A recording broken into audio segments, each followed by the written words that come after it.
got our first hater the other day. Yeah. He's like, do you even know how to build a house? And I'm like, no, I don't actually, but I know what consists of the people and personnel and resources we need to build an amazing house. And I know how to package and how to prioritize the business decisions to do so. So it's a different perspective again. I don't think it's the norm. Through the last year, as we've learned and grown and all these things, we've put an amazing team together that are helping us with drafting, engineering, project management, interior design capabilities. And we put this whole entire ecosystem together to very quickly deliver on the things that we need to deliver on. Trying to do work-life balance doesn't exist in real estate. I had a point this last year where I had like 27 pending contracts and I'm working with, 30 plus active clients. It just doesn't work.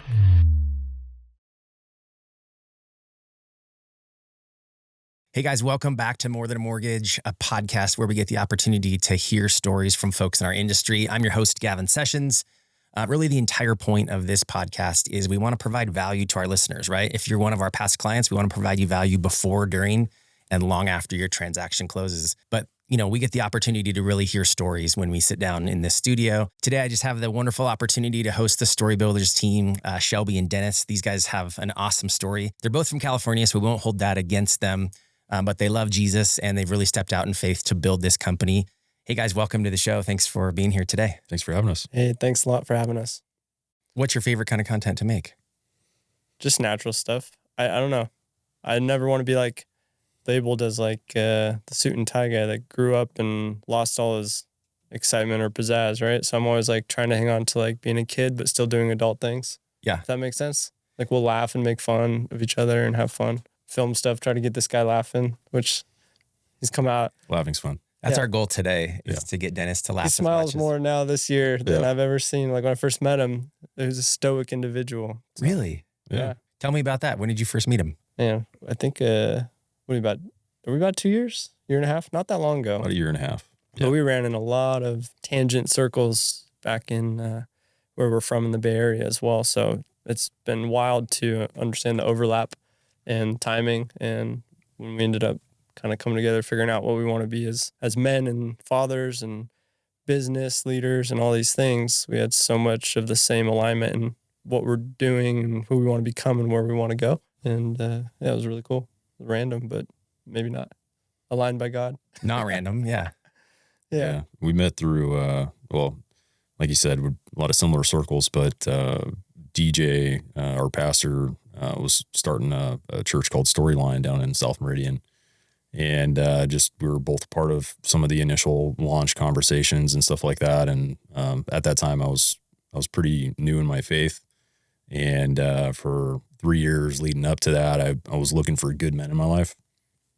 And through that whole conversation with DJ and the experience of getting the whole thing off the ground, met Shelby and we got hooked up at coffee one day. And then he asked me, what do you want to do?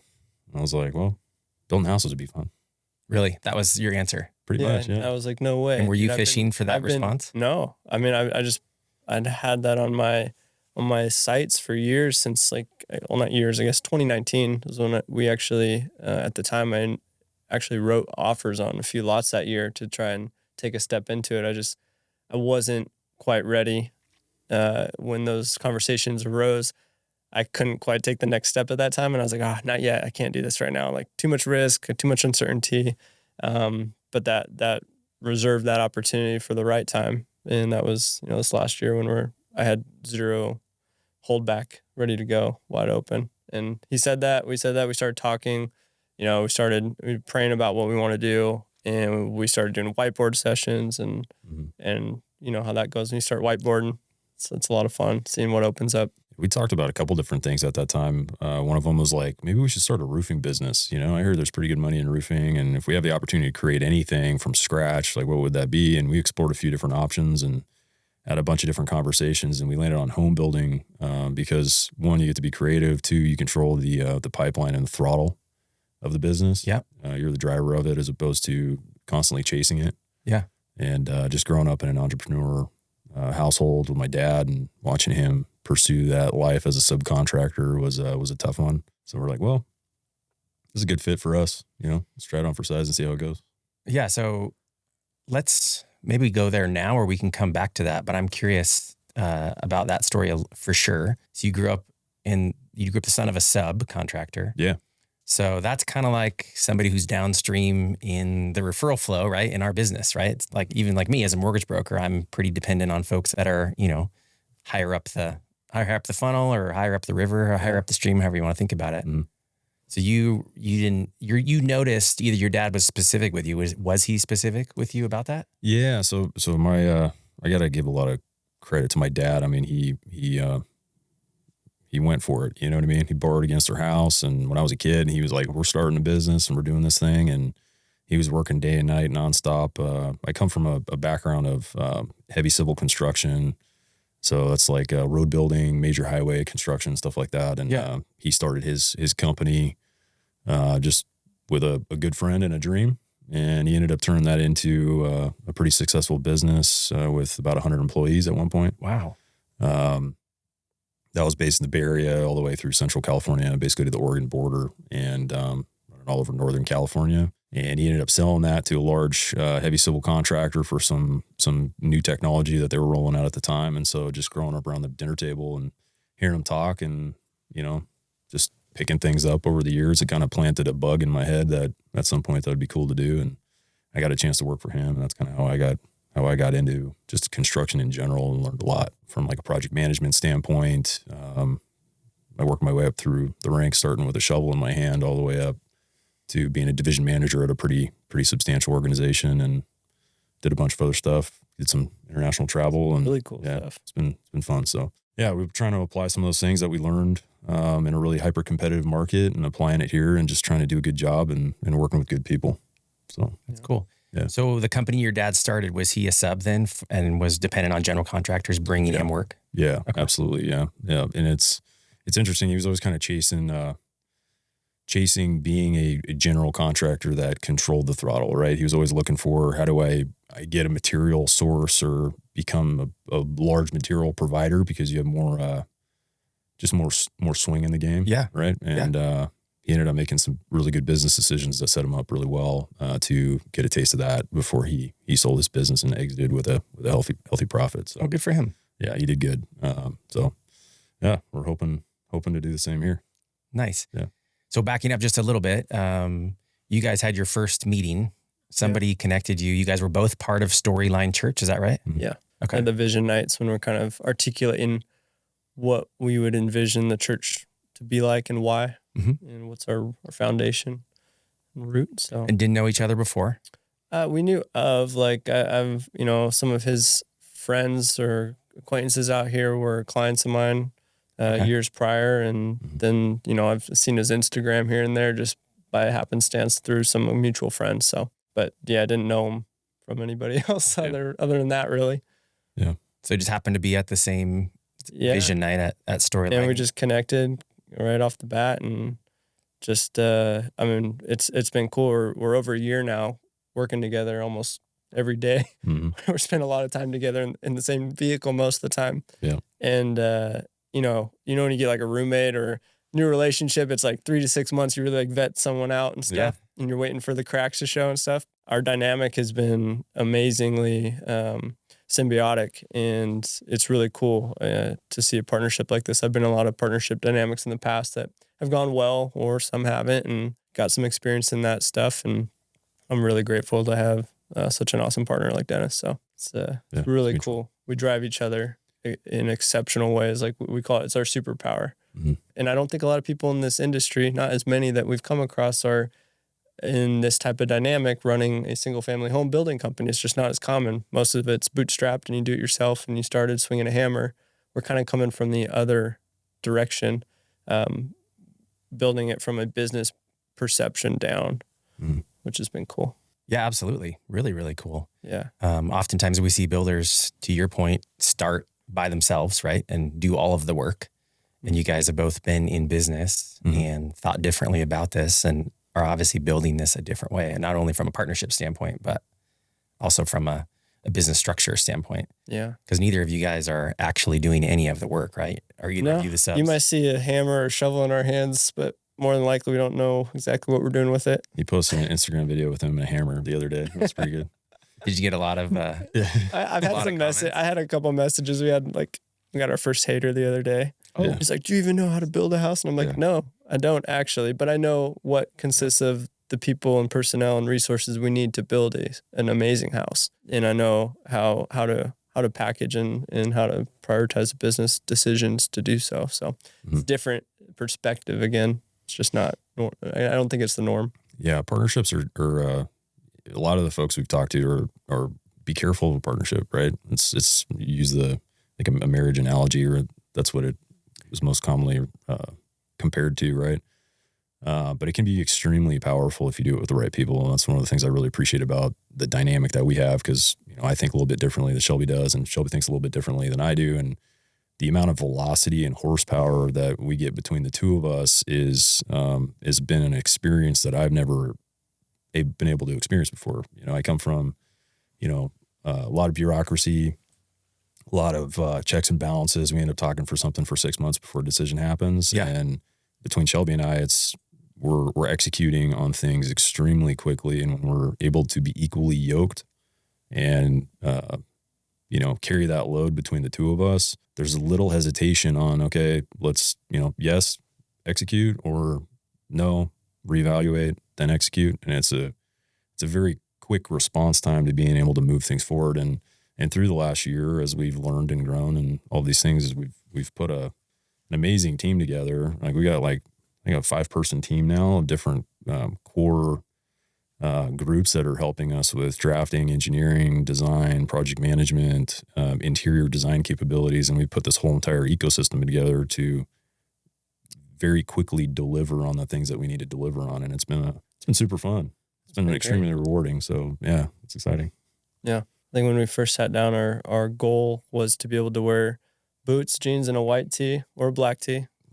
And Nailed it. Yeah, and be able to drive around and check on the creations that we're making. And I say that creations, not just houses, but I think there's a lot of lackluster that's been set aside over the years, as we see a lot of legacy builders that are established and tired, or fat and happy, or whatever you want to say.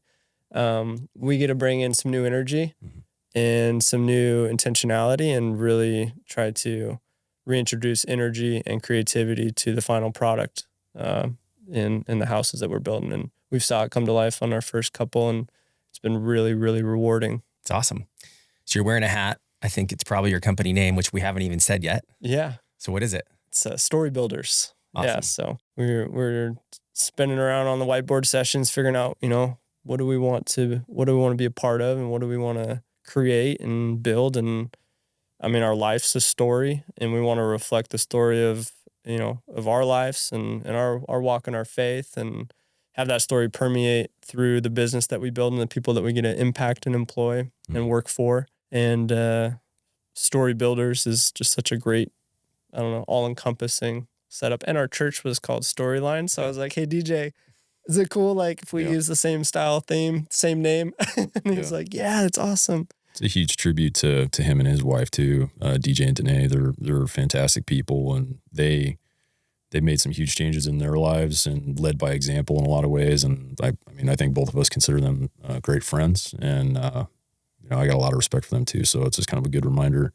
that through our business, we want to stay grounded in our faith too. And I think it's been a really cool thing, right? Being in business and being able to have that as a core value for us.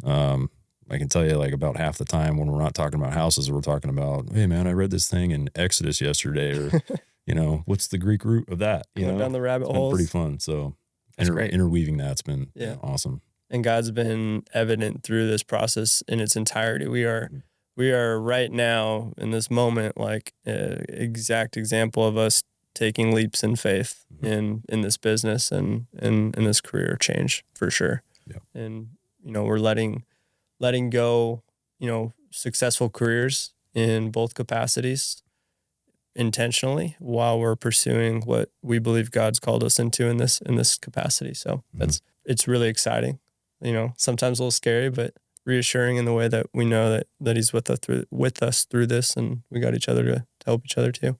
It's pretty cool. Sweet. We're only 10, 15 minutes into this, and you guys have already played off each other about perfectly 4 or 5 times. I haven't even got to ask the questions that I was going to ask because you guys are just answering them before I even have a chance to ask them, which is really, really cool. So I think testimony to your relationship and your just cohesive nature that you guys have. You guys are complementary of each other and a great team. I can Appreciate tell. that. Pretty cool. Love the name of your business. So cool. That's what we're trying to do here on this podcast as well, as we want to tell stories. That's what people like, right? I mean, people can resonate with story. I think obviously there's opportunities to be very technical and educate people on something in life, but the best way I learn, and I think the best way most people learn, is when it's wrapped around a story, right? Or when there's a story weaving through it. So love the name of it. Again, I was gonna did you have to ask the church if they were okay with that? You're like, evidently you did. Conflict of interest. Yeah. That's cool. Copyright. It's a big deal to have authenticity in what you're doing. Mm-hmm. And I mean, a huge kudos to Shelby and just his experience in social media. He's done a really good job of just being himself, and that was something I was looking for like 15 years in my previous life. Like, I feel like I couldn't say certain things or do certain things, or I couldn't dress a certain way because somebody would judge me.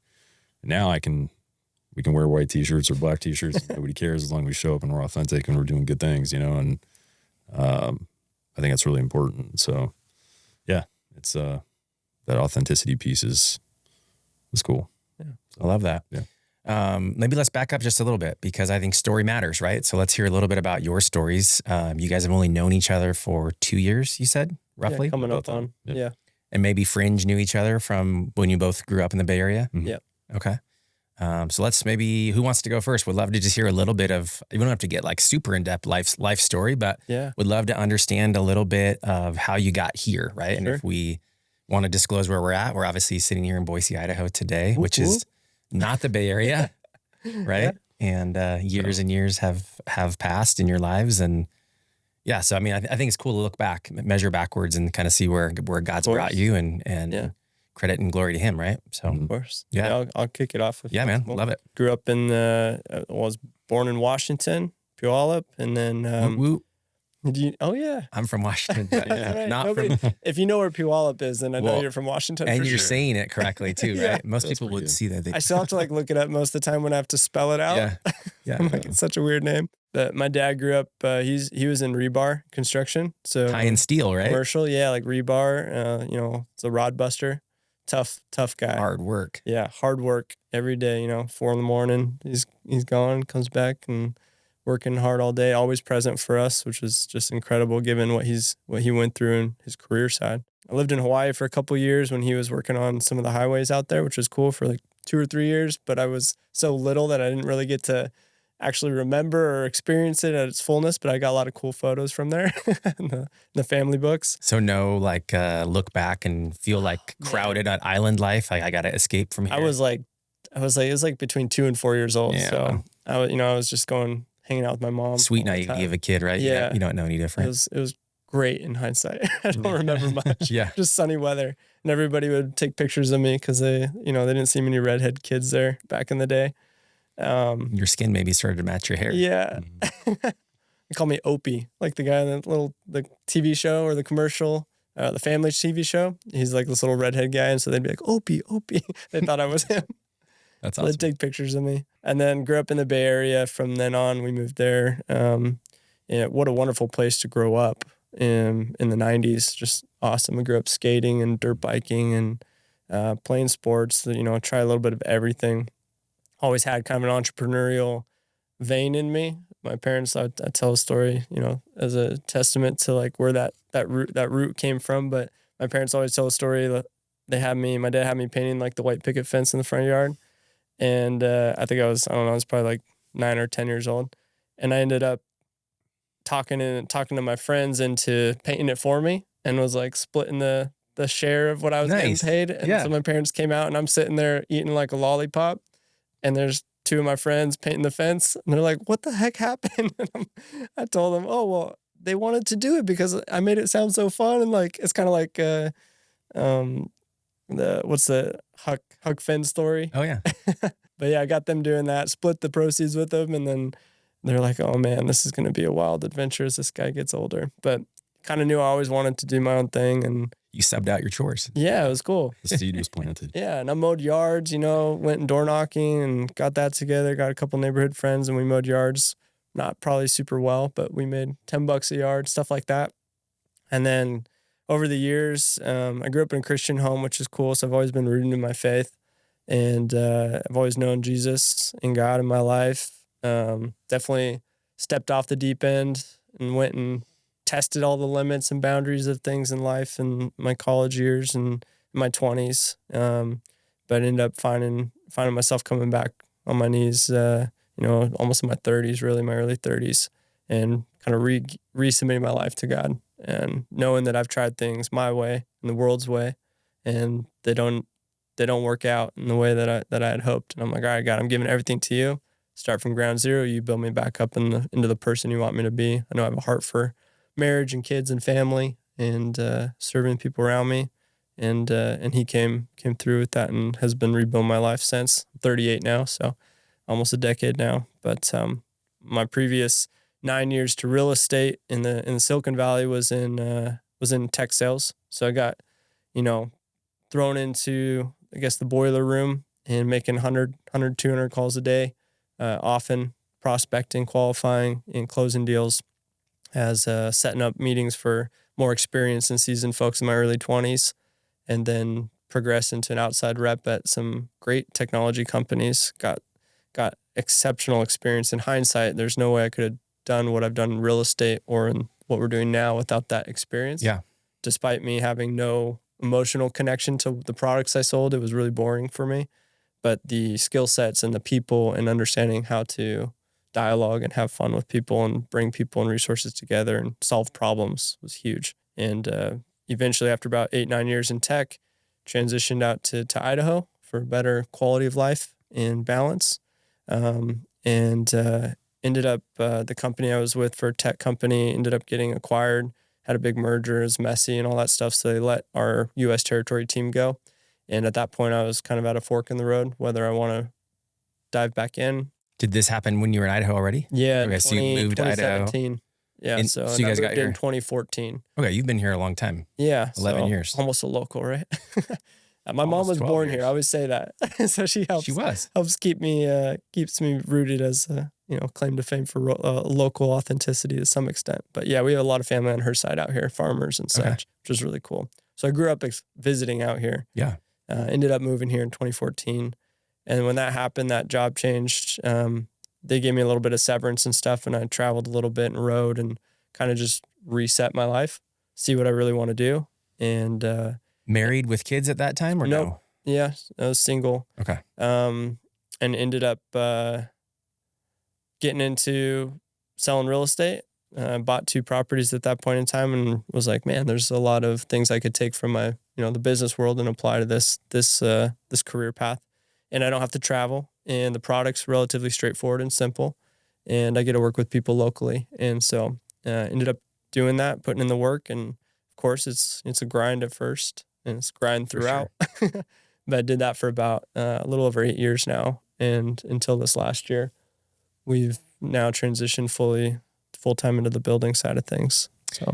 So your journey. Yeah. Your time in tech, you think probably prepared you pretty well to be a salesperson in real estate? Big time. Yeah. I mean, like when I'm saying we make 100, 200 calls, I'd do that before, 10 o'clock in the morning. I'd be on East Coast hours. So I'd come in at 5, 6 and just crank them out. And I was always the guy, like I always tell Dennis, I'd always try to find ways to make the most amount of money with the least amount of effort exerted. Yeah. And tech sales was that for me because I was good with people. So I'd be able to gain trust and rapport quickly and identify and solve their problems effectively. Were these fairly warm leads or were these straight cold calls? Straight cold calls. Where'd you get the list? Literally from like a third-party company that just dumps a list Rolodex of things into your call box and call fire and crank. Could you still crush it right now if I gave you a list? Probably. Nice. Yeah. When was the last time you cold called somebody? When I did a foreclosure venture, I guess you could say, for a little bit to see if that's something I'd want to parlay into from real estate. Yeah. And actually it was like my 15th call that day, and I got a gentleman on the phone and he was in a dire situation. We were able to meet with him that day and solve his problems. And actually it was cool because he had enough equity where we could actually go above and beyond and give him more than what he would even said he needed. So we were able to fat in his wallet. And then we made about a 77% return on that property investment and flip and renovation and resell in 84 days from start to finish.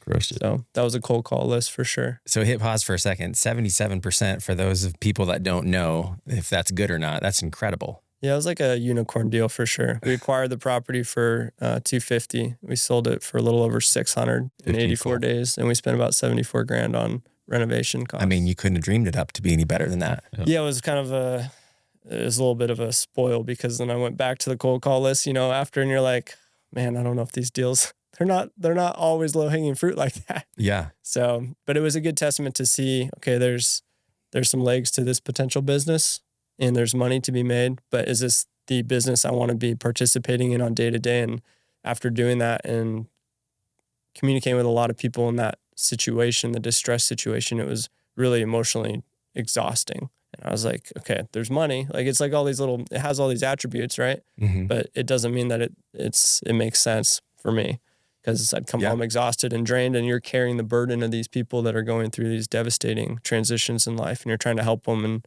and they don't trust you because you're one of 20 other people that say they're going to help them, even if you genuinely are. So it was just, I was like, okay, well, this is cool. It pencils, but not for me. So that's kind of where we been bouncing around I did a little over 8 years in real estate. Last probably 5 years I've kind of plateaued, and there's not really there's not an exit to scale that unless you go the brokerage route or you go a huge team route, which I have no desire to be in that capacity or that role specifically. I'm probably categorized more as like a visionary, so that would suffocate me. And so I started, looking at different opportunities like foreclosures or doing remodels or going into, get a car wrap business. I was just like trying to think of everything, right? Yeah. Roofing, stuff like that, garbage, company where you go and clean out. And that's again where we've done this together as well at great lengths. And that's where I'm so filled with gratefulness for what we're doing today, because it fills my cup. We get to be so creative. We get to do underwriting on deals. We get to be opportunistic. We get to employ people that are awesome, that we love working with. And we get to deliver a product that, as we continue on, is going to continue to become more and more specific and unique for the Valley. Sweet. A lot of gold in that story for sure. And certainly want to unpack a little bit of where the business is today and the success you guys have seen over the last, year or so, probably? Yeah, it's like a year in October. Yeah. So we just hit that 1 year anniversary. Yeah. Basically. That's cool. Love the transition and the thoughtfulness of, hey, what's my skill sets versus what drains me versus what charges my battery, so on and so forth. And that's cool. I love the thought process there. It's smart. Wild to think that my wife's always like seeing me where I'm doing now and what I was doing with real estate. Absolutely exhausted emotionally and drained and fatigued, and in a place of like, I always say the example of like a cat being pulled towards water. Like every interaction is just like, I'm overstimulated in that capacity. And now what I do today with Dennis is just like, we're still exerting the same amount of energy, but it like brings me life. It's wild. It's just weird to think that you can be exerting energy and two different things, and one is killing you and one is breathing life into you. Yeah. Wild. So that was true for you with just standard real estate transactions as well, whether it was listings or buyers? Yeah, getting to the point of production where I was at, and with two little kids at home, under 5 and one more coming in January, trying to do work-life balance doesn't exist in real estate if you're at a relatively high production rate. So I had a point this last year where I had like 27 pending contracts, and I'm working with 30 plus active clients. It just doesn't work. With no help? Yeah, at that point I had zero help. So I've had assistance and delegation, but I was in between two, and it was really difficult. So it rocked me. Yeah, that is an insane amount of volume, especially without having somebody to help offload that tough. And delegate. But yeah, Lord sustained me through that. A couple licks here and there with health, but you found too much success in that business, and I can understand why that was not where you wanted to be long term. Yeah, 5 o'clock comes quick, and everyone else is off work that you work for, and you're at home with your kids. That's really difficult to sustain a healthy life in any of those regards. Cool. Well, thanks for sharing that story. That's awesome. And we'll shift a little bit here, and would love to hear from Dennis. Man, share with us, if you would, some of your story and Feel free to get even more in depth if you'd like. I'm just Yeah. It's so, I grew up in a great home. My parents are amazing. Like I mentioned earlier, my dad's an entrepreneur. And so he was always looking for, he was always chasing it, trying to figure it out. And he grew up without a dad. So, I think he did the best he could with what he had, kind of deal. And my mom, she's always been super supportive of us, but we didn't have a whole lot of, Shelby said he grew up in a Christian home. Ours wasn't really like that. Okay. They understood Christian values, and they put my brother and I in Christian schools at an early age. And so we kind of grew up with that, but it was one of those things like we didn't really go to church on Sundays or anything like that. And, so the seed was planted. You think common grace of God probably? Yeah. Was that a good experience for you? Did you feel like you got a foundation you wouldn't have got it?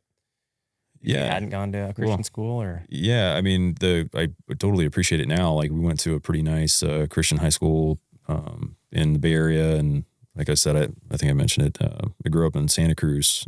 So side note on that, I understand like the locals dynamic. Santa Cruz is a very local environment, and they protect their culture.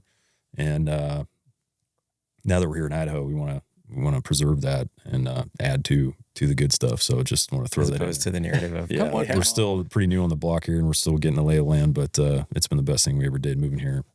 But yeah, so got the decent foundation with just kind of understanding what Christianity was all about, but it wasn't something that we talked about pretty often. And kind of just, typical kid riding bikes and having a good time.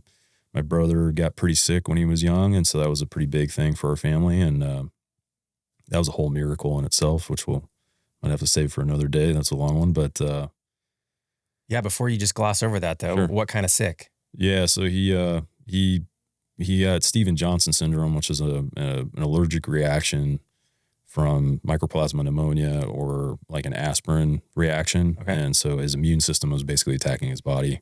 He was in intensive care for a pretty good clip, like we're talking 3-4 week, and then a pretty good chunk of time to recover. And typically when kids get something like that, it's misdiagnosed a lot of times, or they have complications from recovery. And usually in children, it's usually blindness, or they're stuck on a respirator, just horrible stuff. So when I was in school, we had our whole entire class praying for my brother. And now looking back on it, I absolutely 100% believe that was a miracle in itself. He had 100% recovery. He's a stud now. He does jujitsu. He's a blue belt, beating people up every other day. And he's here in Idaho actually with his family. They're beautiful kids, and he's awesome. So cool to be able to look back and see God working or moving, even when maybe you weren't in relationship with him at the time. It was, right? Totally. And it's been like that for me. Like it wasn't very, a lot of times you notice that stuff, hindsight looking backwards. Right. And for me, it was a lot of floundering and trying to figure it out and falling forward. And, life has a tendency to be messy. And I've learned that, grace is a real thing. And, amen to that. Yeah. So, high school, typical stuff. I landed in junior college not knowing what the heck I wanted to do. And so I kind of just bounced around at schools, and I ended up going to work for my dad, like I mentioned. Worked my way up quickly through the ranks in that, and ended up running the whole division. And that's when I kind of got this bug of like, hey man, I need to prove myself. I want to start something and create something. And so looking back on it, it's pretty funny now, but in my early 20s, I went to the board of directors for this company that's doing, $500 million a year, right? $700,000 a year or $700 million a year. And they're pretty big powerhouse in the Bay Area. And I was like, hey, I want to borrow $2 million, and we're going to go start this new business. And I got blown out of the water by the board of directors and the executive committee. They're like, hey, that's all, kind of pie in the sky stuff. We have real things to focus on. I'm like, all right. Shook that one off. And then a couple years later, right? Yeah. A couple years later, I came back. I'm like, hey, I got this business idea. I spent the last 6 months to a year analyzing it. We need $2.5 million in this equipment, and we can do it with the staff that we already have, and let's go expand the business. And they gave it a green light, and we pulled the trigger on it. And now that business is cranking. They've doubled in size, and it's been an awesome deal. So it was kind of one of those things where I proved to myself that I could do this, right? I could come up with a concept, execute on it, and deliver. And from that, I recognized that there was a gap in industry representation. And so we started a contractor trade association. I never had any thought I would ever get into something like that, but did that and ended up traveling to Germany, representing the United States this last year in that industry, which was pretty phenomenal. And I have relationships internationally through that industry, and ended up even consulting with like the executive team and president of John Deere and some other, pretty big name players, and even took a shot at passing legislation, which is a whole different thing. But yeah, so that brings us to here. And then what was it, last month? What was the attraction to Idaho? Yeah, attraction to Idaho. So I get a chuckle out of Shelby. Yeah, no, thank you. I skimmed over that. That's okay. A big part of our life. So new family, we're trying to figure it out. This is like 2018, 19. My wife and I go buy our first house in 2020. Idaho, I think, was pretty insulated, but the Bay Area back then was pretty crazy times. And there was a lot of pressures coming in different ways from people telling you what you should and shouldn't think and do and all those things. And my wife and I are very much free thinkers, and we want to do things our way. So we didn't really quite like that too much, but you're our kind of people. Yeah. And so we bought you guys her. are going to be good guests. Yeah. So we bought our first house during that time. We thrived. In the Bay Area? In the Bay Area. Okay. We had two beautiful girls, and we were doing life. And then one day I was kind of looking around, and I'm like, early 30s at that time. And I was realizing like, man, for the last like 15 years, I've done everything that I thought I was supposed to do, that everybody else told me I should do. And I'm not really fulfilled or happy, and there's like a big hole. And, life kind of got a hold of us. We had some medical bills. We had some credit card bills. Things were kind of stacking up. I was buried. I think that's a really common thing for a lot of people. And so I jumped on the Dave Ramsey bandwagon. We paid off close to $100,000 in debt in 18 months. So we buckled down and straightened things out, and learned a lot through that.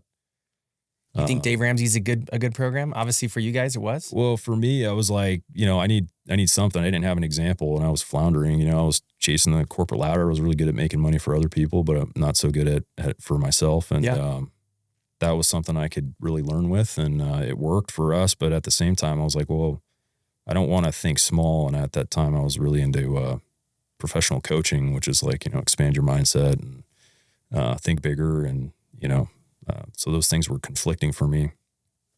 The Dave Ramsey model and the think like big, dream big. Yeah, I didn't really quite like hearing like stop buying coffee, and like for me, and I heard somebody say like, well, it's really hard to stop having a cup of coffee, right? We live, right? Yep. But why don't you go out and just make more money? And so there's a conflict with that. So let's a coach is gonna say, go out and make more money. Don't stop buying coffee. And Dave Ramsey's saying, hey, shrink back, scale back. Yeah. Get skinny, get lean. Yeah. Let's not think small. Let's think bigger. And so we thought bigger. So within that 18-month window, we're like, all right, we're changing our whole life. We're straightening ourselves out. We're going to move to Idaho. Okay. Land of the free, land of the opportunity. Love it.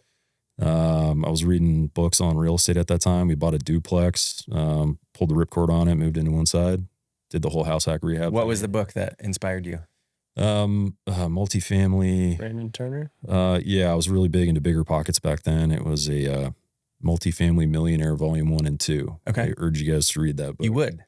Oh, yeah. Okay. 100%. Yeah, the first one, powered through that. I was like, okay, if you want to be a multifamily investor, go buy a duplex. Okay. Start there. So we did. And the only thing it said was like, buy a duplex with 2 split utilities. That was the only requirement I had. And because you could separate the utility bill and then put it on the tenant, right? So we found one. It was the worst house on the block.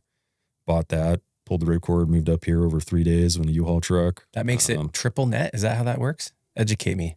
No, it's just it's easier to pass on the cost to the tenant. In single family, in a commercial, triple net is applicable. Okay, that's not a single. Not so much single. Not a residential deal. Yeah, okay. Yeah, but it was a great experience, man. We got into that and rented the other side out.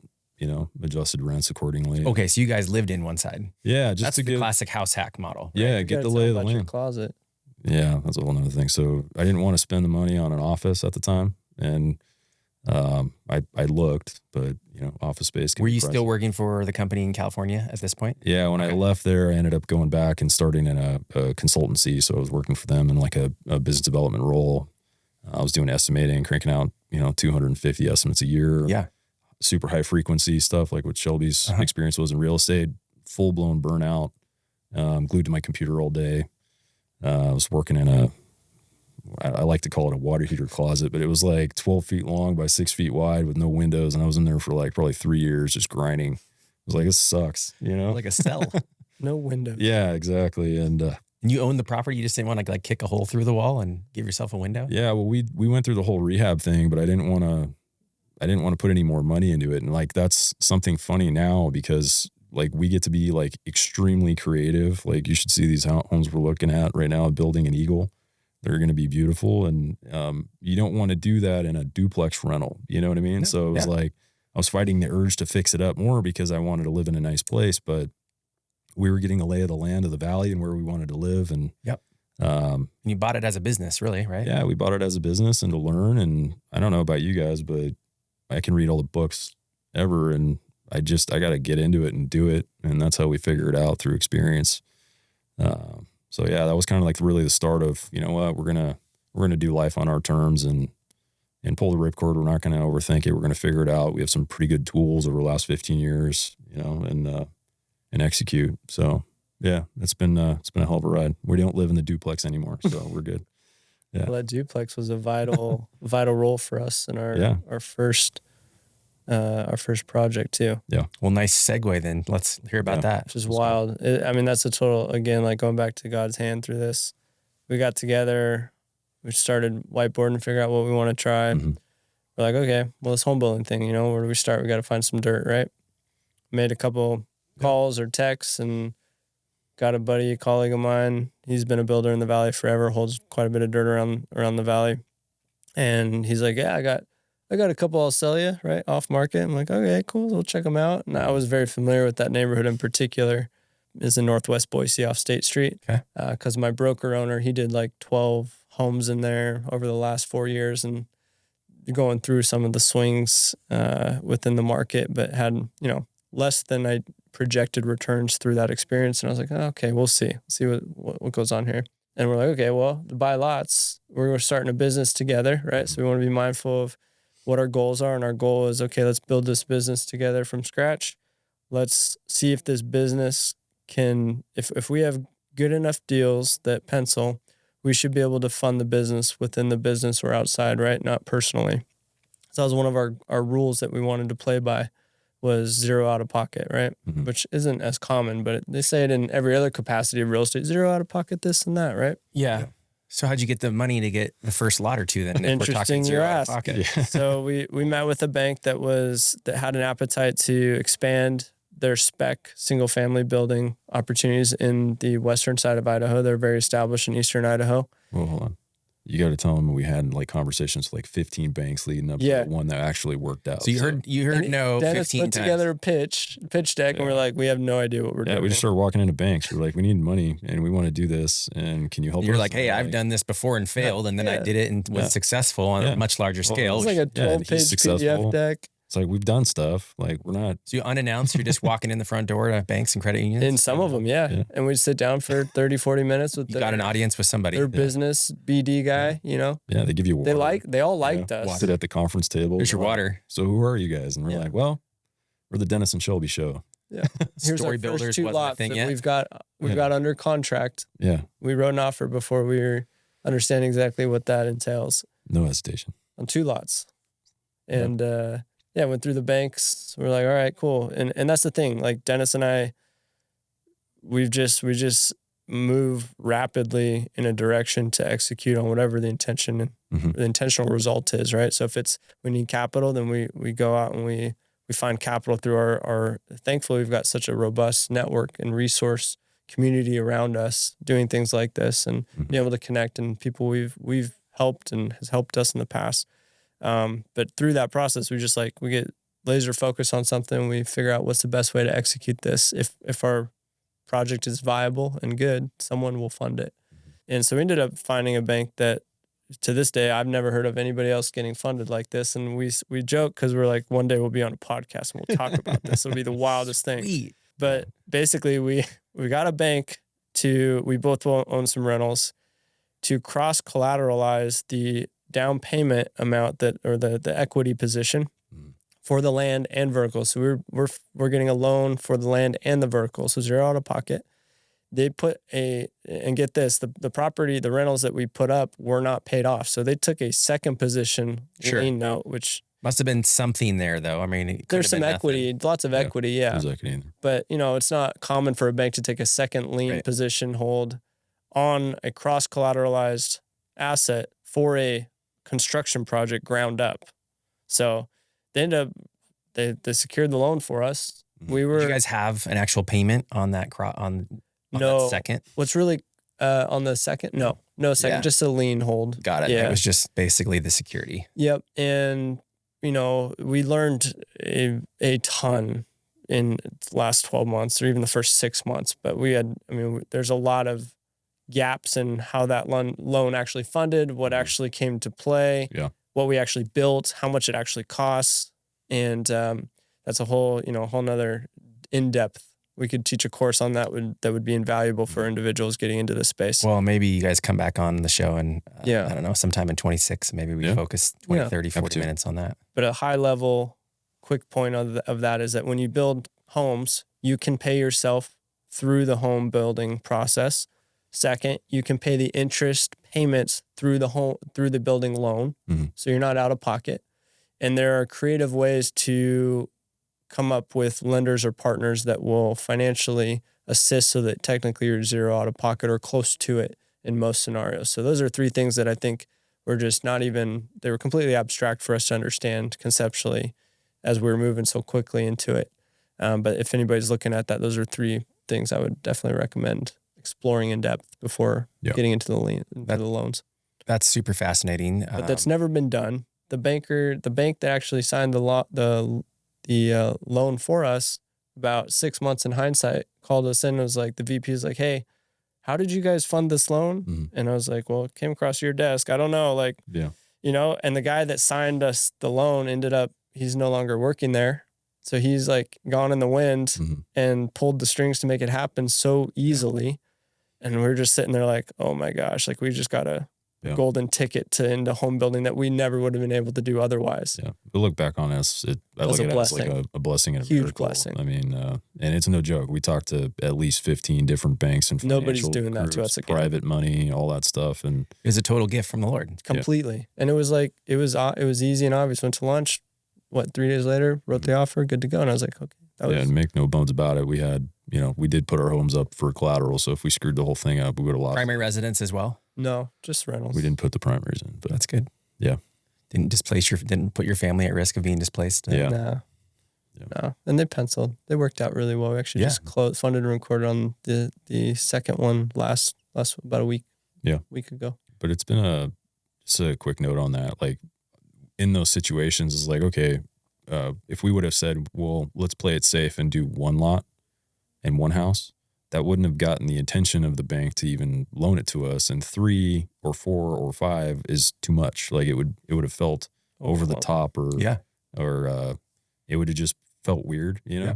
And 2 is like a good sweet spot for us to like get some meat on the bone. We get a couple additional reps. And the context when we went into that isn't, we're not going to make a killing on this. This is to pay to learn. This is to figure it out. Yep. We were really conservative in our underwriting. And I mean, we made a bunch of mistakes. Like we're not perfect in this whole thing by any means, but we learned a lot. We developed a passion for it, and we really have, some good tools that we can play with through this. And that ended up snowballing into today. I mean, I couldn't have predicted it or mapped it out ahead of time by any means. So it's just one of those things like, don't lean into fear, just execute and then figure it out as you go. Yeah. Showing up's 95% of the battle. Well, and I think too, let's give credit to the Lord first and foremost, right? I was even reading this morning in Luke 10, like I can't remember specifically what it said, but it was something along the lines of, don't pat yourself on the back for the successes you find. I think it was when Jesus sent out the 70 or the 72, and when they came back and they're like, hey, even the demons listen to us. Mm-hmm. And he's like, that's great, but don't rejoice in that. Instead, rejoice that your names are written in the Lamb's Book of Life. Yep. And I've read a commentary on it, and it was this morning. This is super top of mind, but it was like, yeah, you did something cool. That's great. But let's not rejoice in your own successes. 100%. Instead, let's rejoice what God did for us instead. Oh, yeah. So I think I don't know, you guys believe that, I'm sure. And Absolutely. It's been a foundational principle too. We have like kind of our little story of just God's hand in this as we started is, we just started that church plant at Storyline last year. I was up in Coeur d'Alene because I go up there every September, October with the family. And I was at just like a farmer's market, and there's a guy that does custom knives and woodwork and all this stuff. And he had a hammer, right? And this is like right when we first kind of leaning in, like, I think we're going to do this, right? Like Putting out the fleece. Putting out the fleece. Yeah. see if it got wet or wherever it goes. And so I walk up to this guy, I was like, hey, check out what he's doing. And I see he's got Bible verses on all this stuff. I'm like, that's cool. Tell me a little bit about yourself. And then I see he has a hammer there too. And I'm like, you know what? I'm here.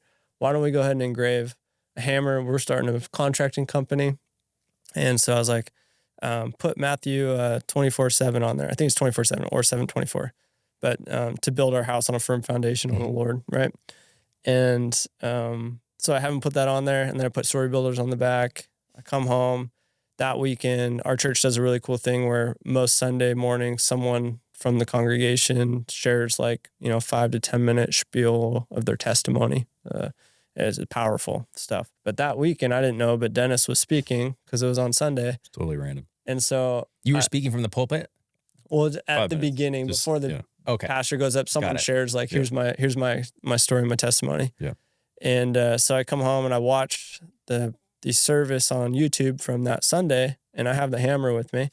And we never talked about this stuff at all. I didn't even know he was speaking.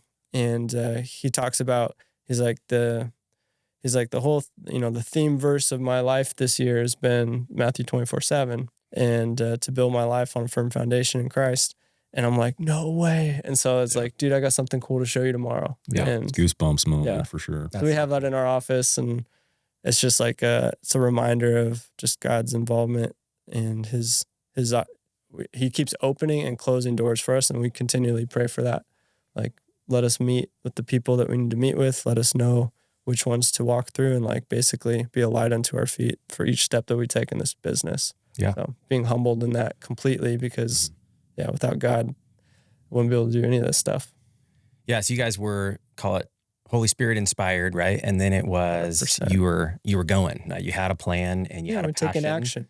Yeah, you were taking action. And I think there's something very attractive and contagious about, these guys they're serious. They're going somewhere. They've already kind of put their money where their mouth is a little bit, such that you guys were already under contract on a couple lots. I think you said it well. It was 2. It wasn't just 1. In other words, we're not just trying to dip our toes in and dabble here. We're actually serious about this, but then at the same time, it wasn't 6 or 7. There were moments. I remember standing in the middle of the dirt lots after we bought them, and we're like, hey man, there's a hole here and we got to put a house here. Yeah. And we got to figure this out. How does this work? Yeah. And something that we did, testament to our collaboration too, in those first couple of projects, was that we did hire an experienced GC in the Valley to collaborate with. So we were the vision and the company leading the project, the design, and the execution of everything. But we weren't ignorant enough to say, hey, let's just do this solo as GCs our first go around. Because first of all, banks don't want to lend to someone without a licensed GC with a resume, right? That's the reality of it. We didn't build anything prior to that outside of our flips and renovations. And so we hired a GC to do a profit share. So we're paying for our education while we're leading the ship still. Yeah. So we got to get our feet wet in the deep end while still having floaties on, which was, I think, an exceptional way to water wings to dip into that side of the world. If you ever consider building, is to hire someone that's done it. You pay to play. So obviously we paid, part of our profits in that regard with the share to some extent, but it's invaluable in the grand scheme of things. And we still walked away with some great profit from those projects. So did you guys have the GC relationship set up before you went and met with the bank? No, the banker introduced us to him. And part of that's because each bank has different relationships. Yeah. So we'd want to leverage one that they're most comfortable with. So that was one of their requirements probably was, hey, you got to have this guy, somebody who knows what he's with doing. his trades and his relationships to ensure that everything comes to life. Yeah. And we talked to, again, just like the banks, we had conversations with probably 5 different builders in the area, and even 1 or 2 out of state that we've got relationships with. And we ended up landing on this guy and did a great job. It worked out great. That's cool. Yeah. I think I shared this when we were at breakfast one time, or the only time we've been at breakfast, I should clarify. Myself and 4 other partners, we did start an LLC, and we were the money for somebody to build a spec, basically. Sure. And it was a 50-50 profit split. Worked out amazingly the first time, and then we paid for an education the second time. So yeah. Long story short, we broke even after. It's the reality of business. It was a tough market we were in. Is there's going to be ups and downs for sure, and I think for us doing this, I'm sure there'll be projects that hopefully we don't have a ton of them, but take losses and hit headwind. Yeah. But our goal is to be able to be in a cadence enough to where as we zoom out, our company is successful and profitable and executing at a high level across majority of the projects. So same thing, within real estate too, there's seasonality to a lot of things. So it's really hard. It can be very difficult from that perspective. If you're getting one that's great and one that get burned on, it's kind of like, okay, well, that's a 50-50 shot. But yeah, hopefully with, as we zoom out and we get more time vested into the pursuits, that will become a very marginal or small portion of the outcomes for us. So awesome. Yeah. We'll love this. And I think that's probably a really good place for us to maybe put a bow on the business side of things today. Would love to have you guys back on the show at some point to get a little bit more in the weeds on a specific topic of what you're doing, if you're willing, right? If you're passionate about it and willing, and there's an opportunity to educate your audience and mine, that would be super rad. Before we call this a day, would love to hear just a little bit about personal lives. What do you guys like to do when you're not building homes? Go ahead. Yeah, so I hate to say it, but I've been the guy that just worked really hard for a long time and wasn't one of those guys that really had a cool hobby to brag about. I've tried a bunch of different stuff, like snowboarding. I went on a 4-day off-road adventure up in Utah mountains this last year, and so we like do side-by-sides or four-wheelers or what? It was like a dirt bike trip with my dad and my brother. We went out. So this group called Wilderness Collective, and you can go out there. They lock your phone in a Pelican case, and you go out there, ride moto for 4 days. He told me I was crazy because I don't ride very often anymore, and it was a blast. So highly recommend that. Nice. I tried doing archery. I'd love to get into that more. But I just signed up the other day. So it was he laughs. Yeah, it's one of those things, like I've always looked for something from the fitness world, right? So I just signed up for a Olympic triathlon in June 6th, I think. So that's going to be the next thing that I'm chewing on. Olympic triathlon. All right. Yeah. So let's not just breeze by that. So how long is the run? Running. Yeah. I suck at running too. And how long is the run? I don't swim, and I don't have a bike. So all right. We're going to figure it out though. Yeah, so it's going to be cool. So wait, how long is the run? The run's 10K, bike is 24 miles, and swim's like 0.93. He's like, no big deal. 10K, that's a 6-miler. Yeah. I ran 3 before. Like, we should be good. Well, I can just tell looking at you, you're in good shape. I know. I've had people tell me I am not a runner. So you're going to be miserable when you're done, but I think you'll do it. You'll do it. Yeah, it's something to chew on. I thought you were going to tell me it's an Ironman. What's like a mile something swim, a marathon. No, yeah. And we've been saying a lot as we're out and about is there's no rules. There really isn't in life. Love it. Make it what you make it. It's awesome. Yeah. And then married with 2 girls? Yeah. Kudos to my wife, Shannon, for moving up here and believing in me every single step of the way. She's phenomenal. And my 2 girls, they look just like her. So we're blessed. And they're 4 and 6. We're doing the homeschool thing. Cool. And it's been a blast just watching them grow. And we're doing dance and cheerleading and gymnastics and doing the dad thing. So it's good. Yeah. Girl dad. Man. Love it. It's awesome. Cool. Yeah. How about you, Shelby? Yeah. Just been married. I think we're going on 7 years now, which is pretty cool. Nice. And we got 2 little boys, Bennett and Declan, 4.5 and 2.5. So you guys are in a very similar life stage. Yeah, for sure. Walking in step. Just set the boys and the girls up, 20 years from now. Done deal. Make it easy. Yeah. And then we got our third, got a little girl coming, baby Adeline. That'll be here early January. So that's coming quick. Yeah, a lot of stuff going on there. And my wife, she's been a rock for me too. We've got me running 100 miles an hour, and then she's kind of like my safe haven. And I tell Dennis and people all the time, I'm like, there's so many things that she weighs in on with discernment that I just like. She doesn't have from my perspective, I'm like, you don't have the data to make an educated decision, but she makes the right decision every time. And I'm just like, I know now, I just listen to her. Yeah. Yeah. And she's blessed in that way to be able to direct and guide our family with big decisions too. That's awesome. So I'm really grateful for her. She's a trooper and she served in the military for 14 years. So she's pretty cool. And for fun, anything with wheels, grew up riding dirt bikes, racing moto and doing mountain biking, like jumps and stuff. And I think one of our tangent goals that we're both aligned with, which is just random and cool because you don't meet many people that are involved with that, but is off-road trucks. I'm building like a full long travel pre-runner truck right now, which is really cool. Goes through like, whoops and bumps in the desert at like 80 miles an hour.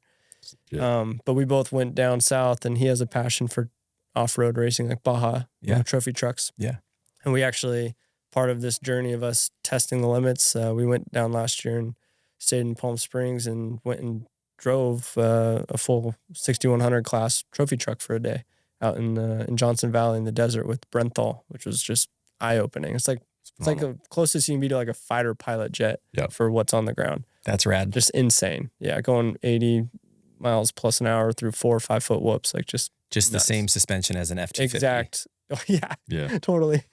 The same truck that went out to Baja the next week, and it was like, that was cool. So anything with wheels, it's kind of where my life gets regenerated or revitalized. You're a great mountain biker. Oh, thank you. And who's behind you always taking the video? I ride with my brother a lot, Tyler. He's incredibly talented at everything he does. Does he have a camera on his chest, or where's his camera strapped Yeah, well, to? I've been using the Oakley Meta glasses lately. Okay. Where you film with the glasses. So that's what he's doing, is wearing the glasses? Yeah, he has them too. So it's him and then a couple of my friends. I'm always riding with somebody. So I've got a good group of people that are always down to go and get a little exercise in amidst the chaos. So. Meta glasses, good idea. Yeah, they're great. I have them with me. I look like a nerd with them. You were wearing them earlier, but I didn't realize that's what they were. So I'm filming stuff, sometimes taking pictures or... They were the dark rimmed glasses. Yeah. Nice. Okay. Yeah. So I have perfect eyesight, thank God, still. Non-prescription. But that's cool. I don't have perfect just for eyesight. content. So most of our videos you see on our socials lately have been from that perspective, which is kind of cool. That's awesome. Yeah. Might have to get some of those. Christmas is coming. Mm-hmm. Yeah. Who knows? All right, guys. Well, great story. Really wonderful to, I mean, we've met before, but so wonderful to be able to meet you here in this. Thanks for having us. In this studio, in this environment. So appreciate the graciousness of coming on the show and sharing stories with us, which is the whole goal. Ideally, somebody's going to listen to this and they're going to think, I like these guys, right? Mm-hmm. And so the whole point of this podcast is to introduce people to your audience better, or people that don't know you yet, right? And the best people to do business with are people that know, like, and trust us, right? Yes. So ideally somebody watches this and they're like, oh, I kind of think I know them a little bit. And I certainly like them based upon what I got to hear today. And then ideally that turns into trust. And then maybe you guys can do some business together. But what's the best way for somebody to get in touch with you? Probably just Instagram message. Okay. Yeah. We got our website too, at storybuildersco.com. And then our Instagram is storybuildersco. Cool. Yeah. So we'll put that on the screen here. Perfect. For when this podcast. I think it'd be awesome if people reached out. Hopefully this inspired somebody to take some action. Yeah.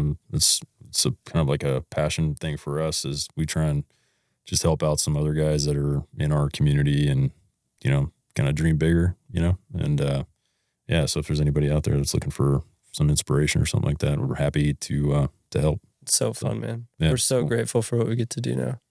Yeah. It's awesome. It's good. Well, that's awesome. Thanks for being here. Appreciate you guys. Absolutely, man. Thank you.